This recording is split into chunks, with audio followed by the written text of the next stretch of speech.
Good afternoon, everybody, and welcome to the UCAN Talk Show. I'm Varun with UCAN. Thrilled to be joined today by Ryan Kaiser, ultra runner and second place finisher at the Leadville 100 trail run last year. Ryan, absolute pleasure to have you. It's the week of Leadville, so what better time to talk ultra running with you than today?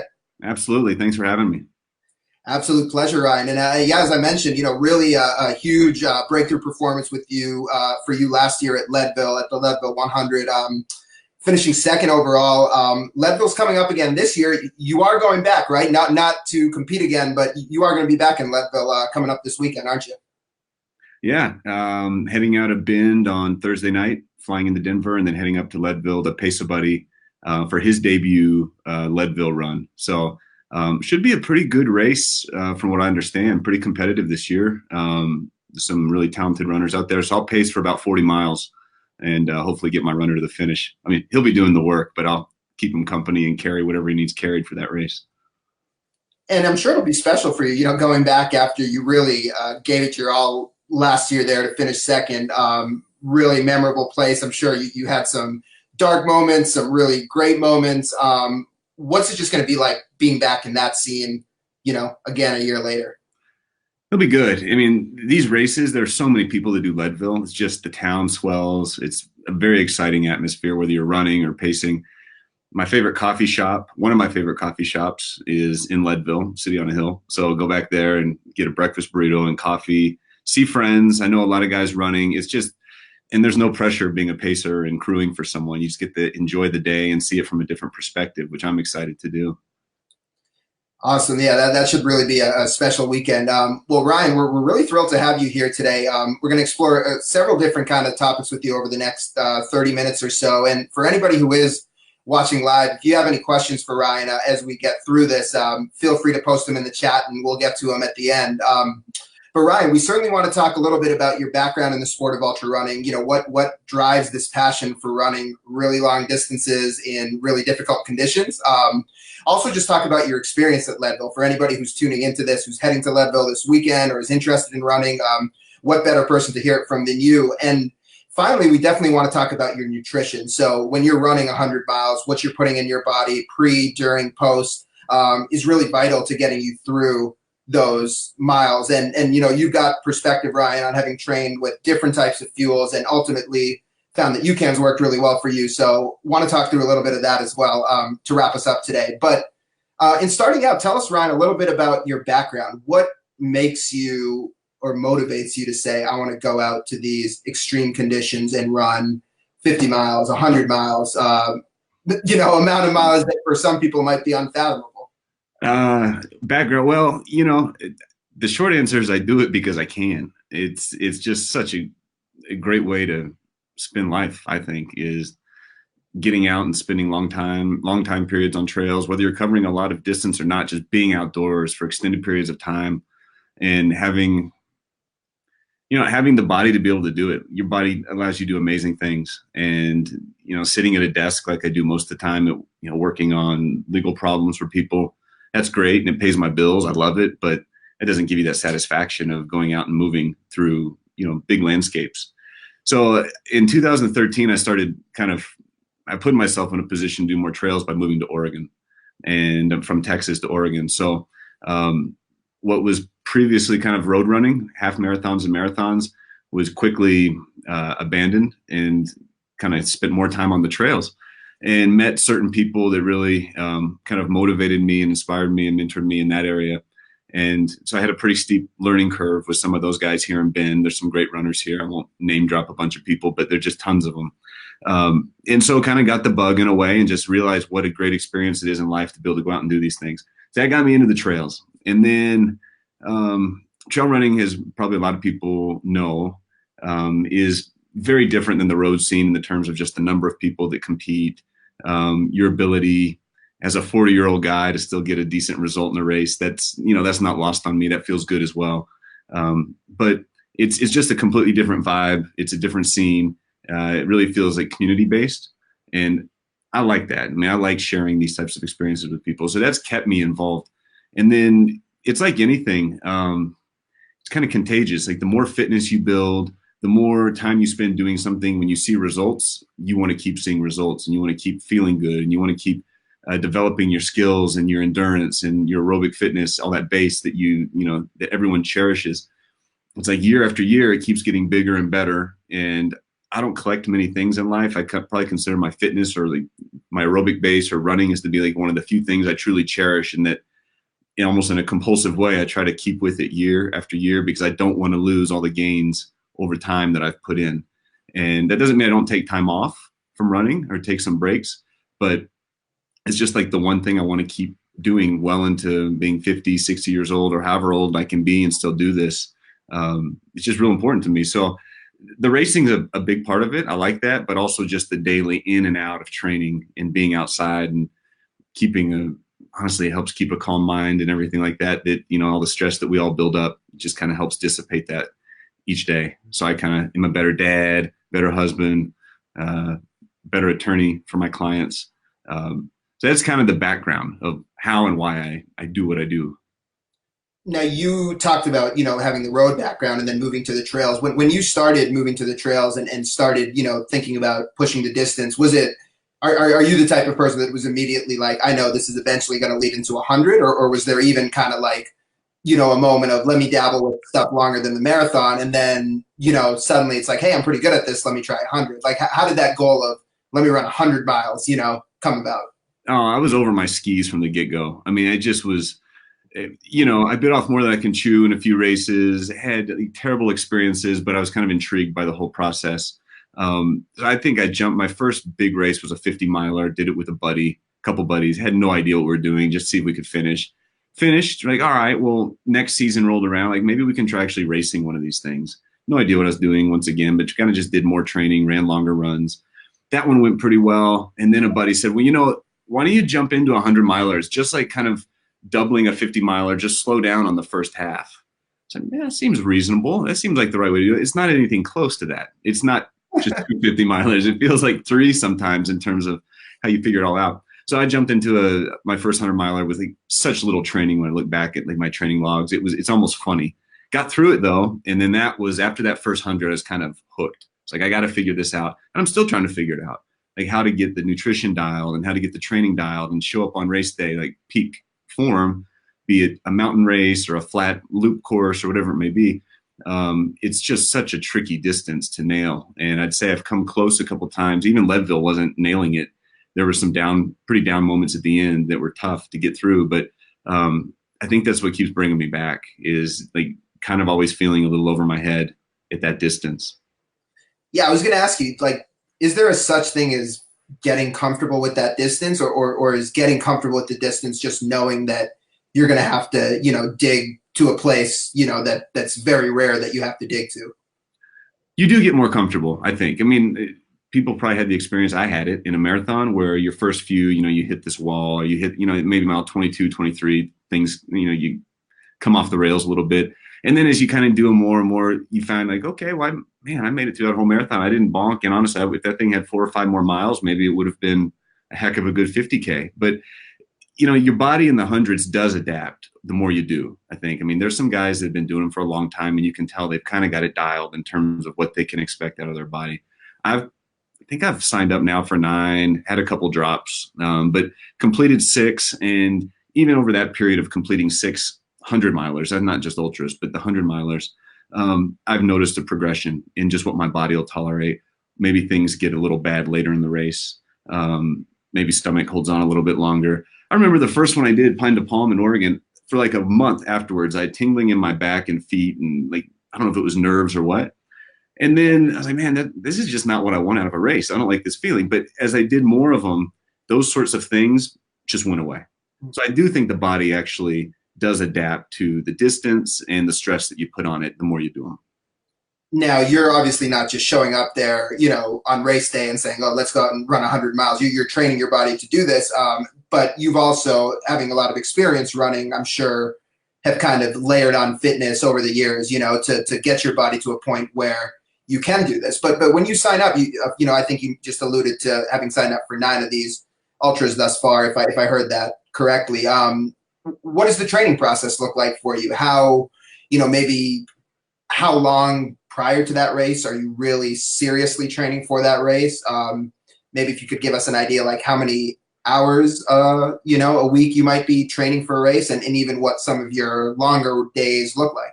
Sure. So it's changed over the years, right? That first one I signed up for, I was grossly undertrained and like paid the price. I mean, it was awful. But then as I kind of started to get a handle on what I wanted out of the races and wanted to do better, I kind of adjusted. So after that first one, I started thinking, well, I just need to start early, put in lots of months of training, and build and get the mileage up. So I would start anywhere like in the beginning of like a 4-month block of doing, just base 50 to 60 miles a week. And I got to kind of qualify all of this. It's not just the miles. It's not just the number, but it's also the type of miles you're getting. So if you're getting 50 to 60 miles a week, but you're doing a lot of vertical gain and descending in those miles, that's going to take you longer than if you're doing 50, 60 miles a week on flat roads, right? So 50, 60 miles in like some of the areas out here with a lot of climbing could be a 10 or 12 hour week in terms of the training. But if you were to put me on that same 10 to 12 hours on road, it'd be a 100-mile week. So I just want to qualify that. So I would start out in this, I kind of do more mountain type races. That's what I prefer. So I'm just going to base it all on that type of analysis. But, so starting out the first month or so, just being consistent, 50 to 60 miles a week, not missing many days, and just getting in that routine of getting the body used to running every day, so that when I get closer to the race, a month or two down the road, when I start to want to hit 80, 90, 100-mile weeks, the body is able to handle that. You're not just jumping into that. You're minimizing your chance for injury.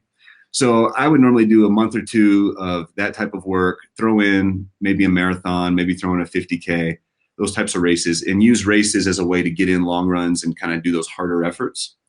The only downside about racing and training is then you have to take some downtime typically, or at least I do. So you're not getting as much of the consistency in the volume. But I think for me, my preference is the month before a race, maybe 4 to 5 weeks before the race. I like to have at least 300-mile weeks with good vertical gain, which is somewhere between 15 to 20,000 feet of climbing with that mileage. Now, if you're talking about a hard rock or a race that has like over 30,000 feet of climbing, you're going to do a lot more vert than that. And your mileage might go down a little bit because you're spending so much time climbing. But yeah, I think that's how it started, was like 4 months. Now I try to take a little different approach. I like to kind of find a window of like 8 weeks before a race to really just kind of pour myself into it more. So I'm not doing as many of those base miles because I feel like they're there.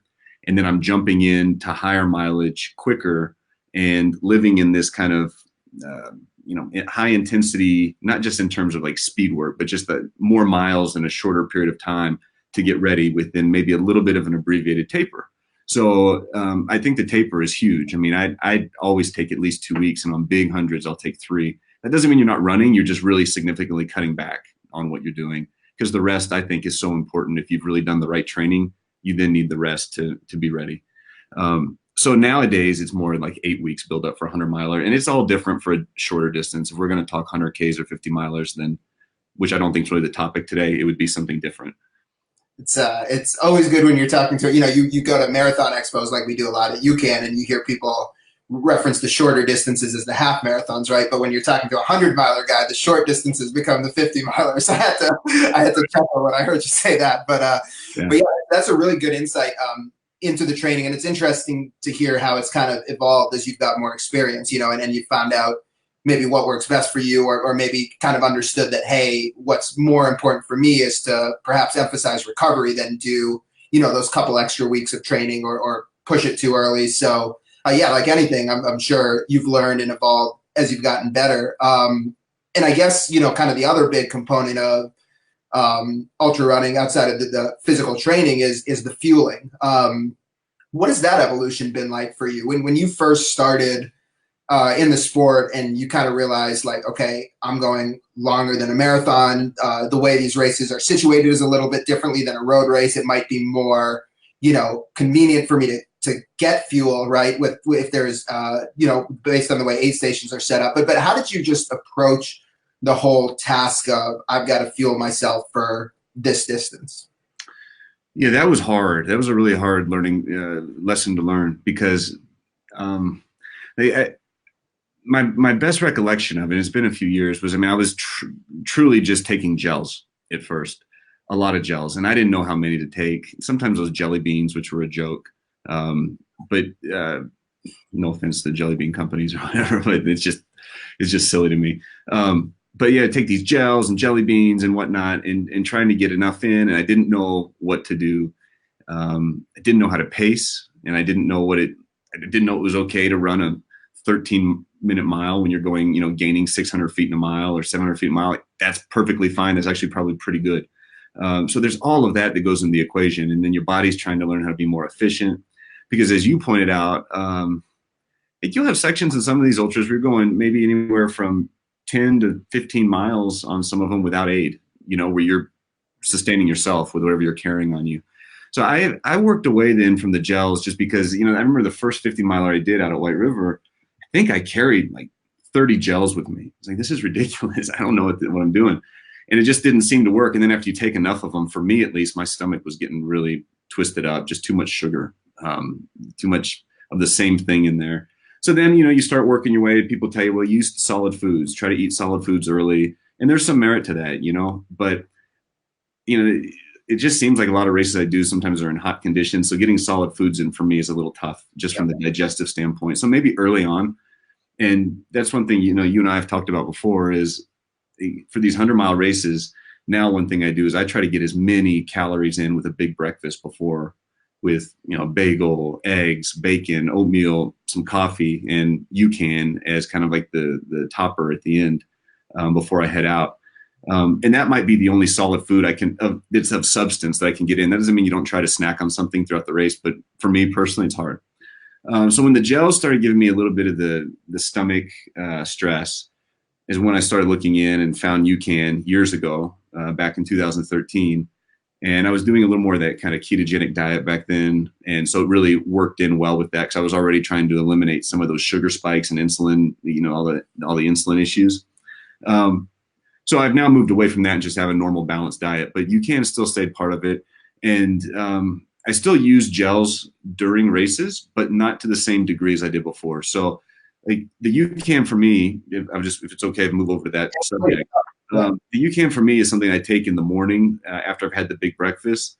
And I think a misconception some people have is that UCAN is, because you mix it with water, it's a hydration product. But to me, it's a strictly nutrition product that just happens to be mixed with water to get it down.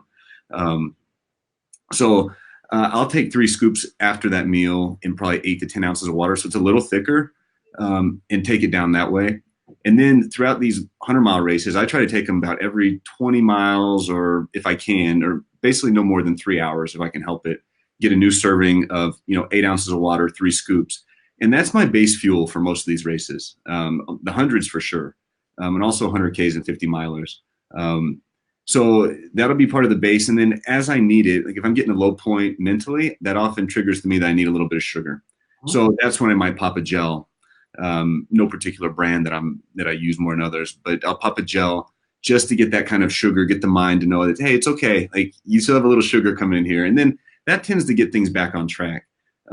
So maybe a gel an hour at most, and then the UCAN is kind of the base. That's what I like to do, and that's what works really well for me so far.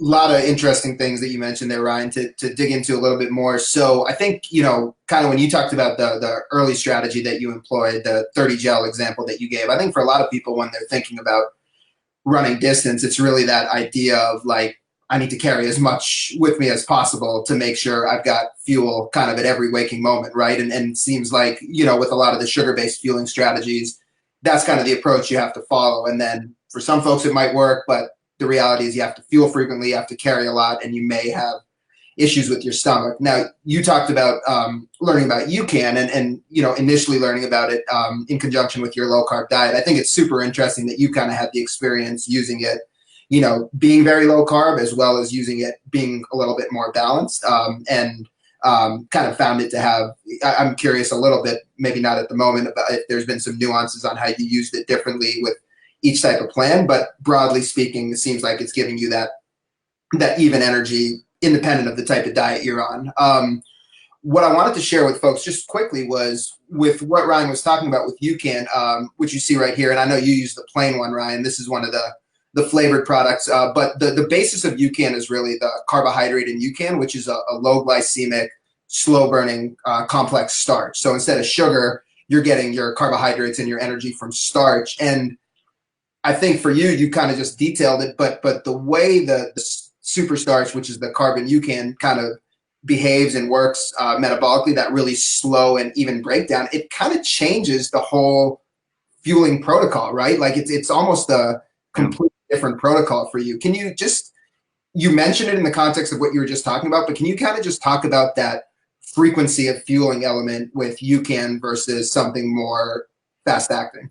Sure. Yeah. So, I'll put it in like simple terms, just like from a training standpoint and then racing, because I like when I train, if I'm doing any runs, typically 20 miles or under, kind of the terrain I'm used to doing, I don't take any calories at all. And I'm just working on efficiency at that point, letting the body, I won't, if I needed something, I have something, I might pop a gel or eat a bar or something. I want to run like that. But I really strive to just kind of get the body training in an efficient manner. So it's used to going and using its own fat sources or sugar sources from your normal diet.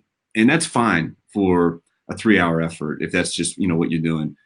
Anything over that for me though, the first thing I'll do is probably take UCAN. So there's for instance, Mount Hood outside of Portland, in between here and Bend and Portland, has a 40-mile loop, Timberline Trail, 10,000 feet of climbing. You're on your own the whole time. I'll take, without fail, always take UCAN before that run, even if it's the only thing I take, because I know that's going to stick with me and sustain. So think of it like the pilot light. Like it keeps the furnace running. And you might every once in a while throw a little bit of kerosene on that with a gel or something.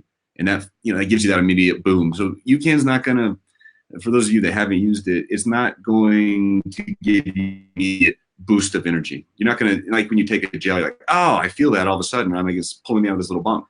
The key with UCAN, for me at least, is staying on top of it, getting it in your system, keeping it in there often, and then just letting it do its thing throughout the day. So, and that's, with the 100, it's great because you really, a lot of times in the hundreds, you're not pushing those red lines like you would be doing in maybe in a half marathon or anything shorter, like a 10K or 5K. You're not running in those zones. So you don't need to draw on like these immediate sugar levels to like support that type of activity. You're looking for something that's going to last all day for you. I mean, not just all day, but like, so for some people, depending on the race, for myself included, over 24 hours. I mean, so if you're talking about trying to take sugar or ice cream frosting or anything that's like super sweet for an extended period of time, my experience has been, a lot of my friends and colleagues in running have been, that when you take sugar for that long, it's going to upset your stomach. And so with this starch that UCAN has, at least from my experience, it doesn't upset my stomach. It actually kind of keeps the stomach pretty neutral, and it keeps that energy pretty stable. So as long as I'm not a bonehead and don't run outside of zones that I'm pushing too hard and running in a zone where I'm, my heart rate's up too high and I'm finding this need for like sugar that my muscles may or may not have after being out there for 15 hours, I can fuel on that UCAN almost exclusively with a couple of boosts of gel now and again. And I think that's fantastic. You're carrying less, your stomach's not going to be as distressed. I'm not saying you're never going to have GI issues if you take UCAN, but from my experience, when I'm using it regularly and I'm keeping it in part of my fueling all day long, they're minimized. That doesn't mean you don't deal with other things in a race, but at least stomach issues, it's much better. And so I would say that at least in terms of a gel approach, people feel this need, myself included when I was using them, is like you take it and it hits and you feel it and then you fall back down. And you're just on this constant cycle of trying to get back up to where you were, up and down and up and down, up and down. So you just keep taking like maybe 3 an hour. And before you know it, like, and that's just to sustain you, right? Because to keep that energy going. It just becomes a bit distressing to the stomach. So I was trying to find something when I was doing the research that wasn't going to give me these ups and downs. Because I'd take stable, even if you don't have that same high mark. And I don't know if you do scientifically or not. I don't feel like I have that same high mark that I get with a gel, but I say stable all day, most of the day. And that's what I was looking for. I mean, yeah, and I think the way you describe the feeling is really the crux of what the UCAN research shows. So, with the starch compared to the maltodextrin or a lot of the fast-acting sugars, you both get that much higher spike point, Ryan, like you were talking about. So you feel that surge, which sometimes can be good, but sometimes you simply don't need it. And then the big thing is the coming down, that drop where with the fast acting products, the gels or the jelly beans or the gummies, whatever it might be, to keep up with that spike, you got to keep doing it over and over again. With UCAN, and I mean, you said this so many different ways so well, but really one of the things you mentioned is like, especially for the 50s or the hundreds, most of the times you're not pushing those zones. Most of the times what you're doing from an effort standpoint is sustaining, and from an energy standpoint, that's really what UCAN's allowing you to do, which is why, you talked about this a multitude of times, talking about it as your base. It's really providing you with the feeling in terms of that stability that you want the majority of the time, and then at strategic other points when you need something to pull you out of the haze or, when you're really deep in the race, it's perfectly fine to mix in some other stuff, knowing that you're still getting that stability as your base from UCAN. The other real quick thing I wanted to ask you, Ryan, before we move to the final portion of our discussion with Leadville, I just want to do a little show and tell for folks in the audience. So with the UCAN, guys, as you see here, it is a starch. So it's, see if I can position this. It's a little bit thicker. I've got my bottle of water here. So one of the nice things with UCAN is because of the way it digests, and Ryan, you talked about the ease of use on the stomach, you can actually concentrate it. So you can get a lot of the calories in from UCAN in a lot less fluid. How do you approach that? Like, do you take your UCAN more watery, or do you really like to concentrate it so you can get more in less water? Well, most times I prefer to have it maybe 8 ounces of water at most. I like it a little thicker because to me it's nutrition. So I'm trying to get that down in a quick, timely manner when I'm in an aid station, right? I haven't carried it with me in baggies. Typically I have crew out at these races, so I try to, re-up on the UCAN when I'm with the crew where they have it, shaken up already, ready to go, and they know exactly kind of how I want it. Now, I guess I could see if it were a really hot race where you just kind of, like a Western States, for instance, where it's a super hot race and you're trying to stay on top of hydration as much as possible as well, you might want to have more water in the product so you could do that. But for me, I'll get my water through my water and I'll get my calories through a different way. So I like to just get it really concentrated, 3 scoops, no more than 8 ounces of water, shaken up. And I'm just chugging it, honestly, getting it in and out. I was joking around, like taking my medicine. That's what you're doing. You're getting your calories in and you're going. But yeah, you can do it either way. I know some people even do it more concentrated than that and try to make almost like a paste or gel in lieu of a gel. I haven't tried that personally because I just, I'm used to it. And I use the plain, as you mentioned, because I'm just not real big on flavors and sweets on these. For whatever reason, longer you go in a race, I just don't want much sweet taste in my mouth. That's just me. So I use the plain because it's just really easy in my stomach. I don't get tired of the taste because there is no taste. It's just kind of a starch. And I don't know if this is true or not, but I don't take Tums or things like that on races because I feel like that starch actually is really easy on my stomach. And I don't know if it's neutralizing acids or not, but it just makes my stomach feel way more relaxed when I'm taking it. I'm not making any representations about that, but it just feels like having a starch on my stomach is just very relaxing. So one of the to speak to that, one of the unique properties of the UCAN starch is it's a really large, complex, high molecular weight carbohydrate, and there's an inverse relationship between the molecular weight of a carbohydrate and how quickly it gets out of your stomach. So simple sugars, which are really small, tend to sit in the stomach, draw water into the stomach. Your more high molecular weight carbohydrates like superstarch are actually going to leave the stomach quicker. So what you're feeling in terms of that superstarch kind of just disappearing from your stomach after you feel it is really the nature of how the carbohydrate digests. And it is something that's unique to it compared to a lot of simple sugars. So, it's always science is one thing, but then you get a guy that's put it to the test in extreme conditions and says, this is what I feel. And it's really nice when you can marry the athlete experience with the science of the product. I just wanted to, before we move on to the Leadville component of this discussion, as we just chat a little bit with you about your race experience, just to show folks on the screen, this is 1 scoop of the UCAN and about 8 ounces of fluid. So like Ryan mentioned, it's nutrition. It's not hydration. It's a little bit starchy in consistency. It is something that, isn't going to be thin and watery and refreshing. You could mix it up that way, but it's really calories and carbohydrates to fuel you. So really, with fluid, we kind of say, the less is more approach. Mix it up as thick as you can tolerate it and just kind of focus on getting it down. And then you can always worry about your hydration completely separately.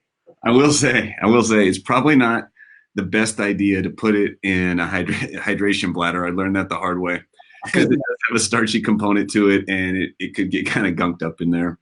So I like the bottle that you just had there. I use that quite a bit, and I'll have a couple of those with my crew. That one, I think you guys do a little metal ball though. Also, you don't need that, but yeah, It for helps. mixing and everything. But I think those containers are the best for mixing. They have the wider mouth for drinking it quickly.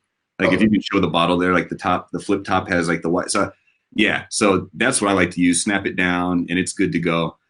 Maybe, I mean, I'm sure like a little flask would be fine, but I wouldn't recommend the bladder for like a Camelback or any type of that has a tube. That just gets a little gunked up. Totally. And even, and you can correct me if I'm wrong, Ryan, but even the way people consume the product, like we often talk about dosing with UCAN or feeding with UCAN, right? You're not nursing it necessarily and sipping on it slowly like you would a sugar-based hydration product, something like a Gatorade, for example, that you might just be nursing and taking little hits of all the way along. When you take your UCAN, and are you, and this is different for different people, I've heard some people that will kind of take gulps and take it more frequently. Are you sort of trying to get those 3 scoops into your system kind of as quickly as possible and then just let it do its thing for several hours, or are you consuming it over a longer period of time? I'm typically gulping it down, but you got to be careful. Again, these imperatives. This is my experience. I'm just saying I have to be careful later in a race to just load the stomach with gulps of water or anything. It's just my stomach's more delicate later in a race, so I might say, hey, I want a scoop with like 2 ounces of water in it, like, or 2 scoops with less water, because I don't want to disrupt whatever very delicate balance I have going later in a race. Like the littlest things can trigger. You just put too much fluid on your stomach, whether it's just water with UCAN, I might vomit if I disrupt that balance. So I try to just gauge it through the day. But early on, I'm just like I said, just about 8 ounces, slamming it down, moving on, getting out of the aid station. And then it changes later in the race. It's just kind of you're adjusting as you go. And that's just part of how your day's going. It's never the same for every race for me. Everyone's a little bit different. So you're just knowing yourself and knowing how your stomach's feeling and how you're going to react. And then sometimes you might think you're doing it perfectly and your stomach has different ideas. So, I mean, those are just things that are sometimes out of your control. But I don't recommend for anyone late in a race to just like do a number on their stomach with gulping down anything. But that's just based on my personal experience. But yeah, early on I will. Totally. And I think that to put a bow on the stomach point, I think that's where the variability with UCAN is really nice, right? Because if at the end of the race you're relying on gels, you don't have the luxury that Ryan was talking about to not gulp down a certain amount of fluid, because to aid digestion of those sugars, if you look at any gel, they're going to recommend you take it with a certain amount of fluid. That's the nice thing that UCAN offers you. If late in the race you don't want to put too much fluid in your system, but you still need the calories, you still need the fuel, you really have the opportunity, like Ryan talked about, take 1 serving of UCAN, mix it up with just a couple ounces of water and gulp it down that way without risk of those GI issues. So really, really good perspective, Ryan. A lot of valuable nuggets in there. And, obviously you put UCAN to the test at the most extreme conditions. So we could all kind of take your tips to heart and say, maybe this guy knows what he's talking about. So let's wrap up by chatting, spending a few minutes just on your experience at Leadville. So last year, 2018, you sign up and go to run Leadville for the first time ever. Leadville, of course, really iconic race coming up, as we talked about this Sunday in Leadville, Colorado, but considered to be one of the most iconic and prestigious ultra races. When you got into ultra running, when did wanting to run Leadville and even the idea of finishing really high in Leadville become kind of a goal or a dream of yours? Well, can you hear me okay? Because I just had to plug my computer back in. It was getting ready to fade. Can you hear me all right? Yep. All right. So Leadville was, I never even thought I'd be doing 100 milers to begin with. So Leadville was a race, even as a non-trail runner, non-ultra runner, that I had heard about. From Born to Run, the book, from the Leadville bike race that's out there, the trail. I mean, I had heard about it even as kind of what I consider myself to be a novice runner. After I got that first 100 miler under my belt, I started kind of making a list of races that I wanted to do that were 100 milers that were kind of the iconic ones are ones that are on there, and that included Leadville, Western States, Hard Rock. I mean, there are others, but those, some of those UTMB out in Europe, they're just these races that have a lot of history to them. Leadville, my understanding of Leadville, I don't know exactly when it was started, but it's one of the older ones. It's been around for a long time. Has a really long-standing course record by Matt Carpenter that still technically has not been broken, although Rob last year, Rob Carr ran a time that's arguably as good as what Matt did. The course a couple miles longer than when Matt ran it. I mean, there's debates back and forth, but he ran an exceptionally outstanding. I mean, he ran an outstanding race, and I think it was like 9 minutes off of Matt's time. So it has this long-standing course record that is that's out there, and it's in Colorado in the mountains, right? So there's just a lot of things that are appealing about it.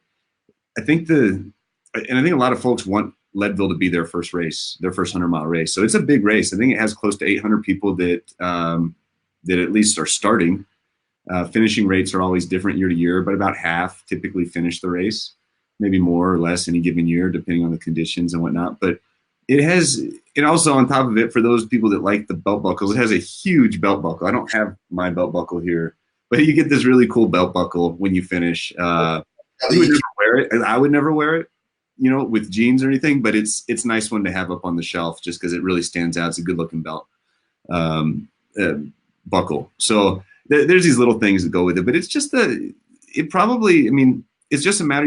I can only do so many of these races a year. So it was one, you just kind of plan, you get a couple of them knocked out that you wanted to do. And this was just the logical next step. I had a buddy that was doing it. We thought, all right, let's go out and do Leadville this year. So we did it last year in 2018. So you talked about Leadville attracting a lot of first timers, and I'm sure, for anybody that's doing this for the first time, or when you were doing these 100-milers for the first time, there was an element of going into a race where it was like, man, will I finish, right? Or like you're pushing, and that might be the goal. Like, I want to finish. Is that still a consideration for you, or are you pretty much now entering these races being like, I know that if things don't go totally crazy, I can finish. I'm really going in there now, like especially with Leadville. Were you entering that weekend being like, I'm trying to win this thing? Yeah, I mean, my mindset is when I go into these races now, I want to try to do the best I can. I want to be in the front end of the race, and even if I have a great day and someone beats me in the race and they had a great day, I can live with that. I'm just trying to get the most out of myself, which right now is putting me towards the front of a lot of the races. Not every single one, but a lot of them.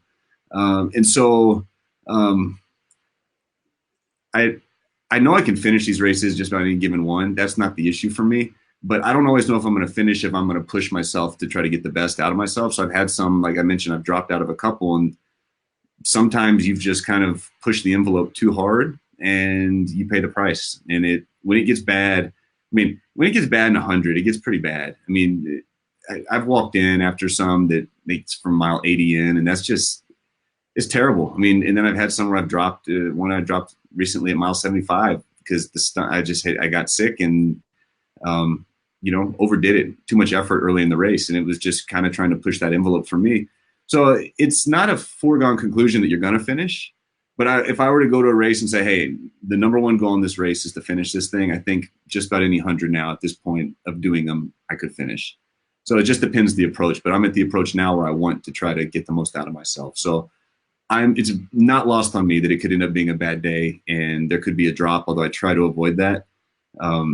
It's a demanding distance. You have to respect it.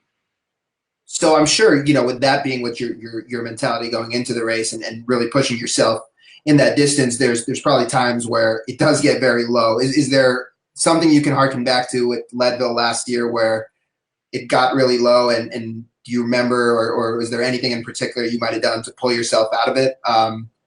Generally speaking, when things do get really low, as they're probably do in most races, even when you finish, how do you pull yourself out of it? Sometimes you can't, and you're just going to suffer for a little while. So for those that don't know, Leadville is an out and back course, 50 miles one way, 50 miles back the way you came from.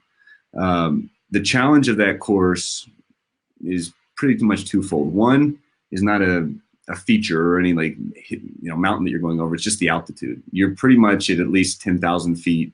Leadville sits at 10,000 feet. So you're pretty much at least 10,000 feet for the entire race. But I say most people say in terms of the crux of the race, it's going over Hope Pass, a double crossing of Hope Pass. So Hope Pass, I want to say you get to that at about mile 42 or so. But yeah, you're going up Hope Pass, which is over 12,000 feet, and then going down the backside into Winfield, and then you're checking that aid station, and then going back over, which is the steeper side coming out of Winfield, and then back down. It's a very runnable course, so there are a lot of miles that are kind of flatter or kind of rolling miles, but again, you're at the altitude. So you have to do some things there that you have to be mindful of the fact that you're running at altitude and there can be this collective fatigue. And I think being at altitude, if you push a little too hard, it's multiplied. The effect of that is multiplied on you. So you can get into a bad spot really quickly. For me, I had such a great relaxed race through Winfield at mile 50, going back over Hope Pass, felt great. Coming at the 100K mark, which is mile 62, it's at Twin Lakes. You're heading back up a climb, and that's where things kind of got a little rougher. You know, just starting to feel the wear and tear of the day. So that didn't go as smoothly as I wanted, but it went fine. And then things didn't really get bad until about a marathon out. There's a kind of an infamous section called Power Line. You go down Power Line early on, and then you're heading back out. So it's like mile 76 or so, 75, 76. And it's not a terrible climb, but it's pretty much a beast of a climb that you're going up. And for whatever reason, I lost my stomach on that climb, and all the calories I'd been taking in just kind of went away. And you got a ways to go. You're going up to about mile 88 or 89 until you get aid again, until you see your crew. So that was a really rough patch for me personally. Had a pacer with me, which was great. Actually, the guy I'm going to pace this Saturday, he was the guy pacing me there. So we got through it, but it was a lot slower than I had hoped. The plan for that day was to go under 17 hours. I knew at that point that wasn't going to happen. I finished 17:37. So your goals start to adjust when you hit those low points, or when a race starts to kind of derail a little bit. And I'm not complaining about the race. It was a good day for all intents and purposes. But in terms of kind of these personal goals you have that are arbitrary, like a time, I knew that was kind of fading away. So at that point, I'm just kind of, I'm enough distance behind the guy that's leading the race and winning, and there's enough distance between me and the guy that's in third place. So you're kind of taking in all that information, taking in how you feel. You're like, all right, let's just keep moving. Let's stay steady. Let's get to the next aid station. Let's get what you need, and then finish it up the best you can. So I never really pulled myself out of the hole completely, but I just kept myself from going further into it, if that makes sense. Yeah, and that's really fascinating to just kind of have you walk us through that. And when you were talking about kind of knowing, you finished second, so knowing that when you were experiencing that, the person in front of you was a little bit too far. Rob Krar, who you mentioned previously, and the person behind you probably wasn't going to catch you if you didn't totally fall apart. Like, how easy is it to get that information and process that? Or when you're out there, is it pretty apparent who's behind you, who's in front of you? Are you getting that info at every aid station, or are there times where you're slogging through the middle of the race and you genuinely have no idea where you are in terms of place? Most times you don't know. So this information I got was at about mile 75 from my crew, and they just had the phones. So they knew when the guy behind me had checked in at the last aid station, and they had updated that. So I had a back split in that regard, but I don't know how fast he was running from that aid station on, whether he was having a good moment, a high point where he was reeling me in quickly, or whether I was putting more time on him or whatever. I mean, I think at a certain point you start to understand kind of how you're running in the moment, and you think to yourself, okay. And for the folks that do road marathons and stuff, I know this sounds slow, but from mile, 62 to 75, like if I was running 8-minute miles or, 8.5s, that's making pretty good time at that point in the race. It sounds slower maybe for people that run marathon, but in a 100-miler, if you're clicking off those miles, you're thinking to yourself, okay, if I've got some time on this person, they've got to be running then in the 7s to make a meaningful type of, so you start kind of doing that mental, to the extent your mind's doing math, you kind of try to do that mental math. Doing math. You're trying to think, okay, well, I feel like I'm running pretty well. That means someone has to be running really well to start making up time. And the further you get into the course and the closer you get to that finish line, the harder they have to work to catch you, all things being equal. So that's why when I mentioned I'm just trying to not fall off, you realize maybe you're not running your best, but you just don't want to give people easy time by too long or laying down on the trail, like happens to some folks sometimes, or, doing the death march where you're, walking at 20-minute miles. Because think about it, if you've gone all day and you've been maybe clicking off, 30 seconds to a minute a mile on someone, and you've done that for 10 to 15, let's just say you've done that for 15 miles, you got 15 minutes on someone. If you start walking at 20-minute miles and they're running at 10, they're getting that time back really quickly. Yeah. Right. And no one's moving quickly there, but the amount of time they're making up on you is evaporating. So your lead is evaporating. So my goal at that point was, hey, don't give any easy miles up. Just keep kind of moving, even if you're moving at a 10-minute mile or a 9-minute mile, whatever it may be. Just keep doing it, or 12, whatever at a certain point, you don't even really care about pace. You just want to keep moving and not give up too much time. So that's where my mind was at that final marathon of the race. Yeah. I mean, I can only imagine, like, there's that a lot of people talk about, in a marathon, like, you just keep moving, and, once you stop, it might be tough to get going. But I got to think to a certain level at 100, just that once that inertia just comes to a halt to get going again. I mean, I'm sure there's lots of times in 100 where you are stopping, but, what you just detailed to us, when it gets really tough, that idea of just keep moving seems like it can be very powerful. Ryan, I wanted to wrap this up with just two final ones for you, and really appreciate all the time, all the insight. It's been really fun hearing your story, both of fueling as well as just the overall experience at Leadville. So the last two ones I have for you, the first one, when you crossed the finish line, what were some of the first few thoughts that went through your mind, after crossing the finish line, running 100 miles? Thank God this is over, and man, did I get my butt kicked by Rob Carr. I mean, those are the first couple of things that went through my mind. I mean, he it's when you have a pretty decent race and someone beats you by an hour 45, it's not humbling. I mean, it's just impressive. Like, that he had. I mean, I don't look at it as that I did poorly. I just think he ran such a great race. So those are a couple of things like, wow, how did he run it that quickly, right? But I was grateful for the day. I mean, it was just. I mean, I had good friends, family out there helping. I mean, I got through it unscathed. I was pleased with the time. It left enough in my mind, not at that moment, but a week or so afterwards, I thought, I can go back and improve on that. And so I think it was just satisfaction for the most part, apart from, also the awe from seeing how Rob ran his race, but satisfaction and gratitude, probably a few of the feelings I had.